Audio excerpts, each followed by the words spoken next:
I think my continuous service to the City Council does give me the edge about knowing what's going on. I also like to stress I worked for the city for 20 years. I'm familiar with all the city departments. I understand how each city department works.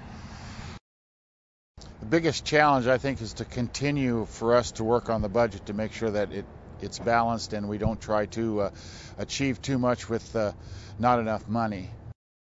Well, we had quite a few dollars in our cash reserves when I took office in 2002 to the tune of $14 million. And it was very easy for us to establish a, not necessarily a budget, but what we wanted to do for the city, and didn't take in for granted with some prediction problems that we had. It was easy for us to say, well, we overspent by $1 million or $2 million. We'll just take it out of cash reserves. Well, over the 8 years, we continued to keep doing this. Now we're down to the bare needs for us to have 3 months worth of operations. So I think that was one of the problems that we looked at. It was too easy for us to get a hold of the money. I definitely take full responsibility for that, because I was the one that was voting yes or no on this, and most of mine was yes. But I was new for the first 2 or 3 years. I did learn. It took me a few years to learn that we had to stay. We had a finance director by Mr. Springer. I can remember back where him telling us that our procedures for the way we were doing the budget were not necessarily fiscally sound for the city of Grand Island, is the way we were spending our money. I don't see a plan for us to money aside for new fleet services. I don't see us putting money aside for new fire trucks. I don't see us putting the money aside for city vehicles, road graders, police cars. What we do is when we want to replace this, we come to the council and say, hey, we need a new fire truck or we need a new motor grader. I think that would be suicide. I'm not going to stand here and say I won't raise your taxes and then come down the road and have to raise your taxes.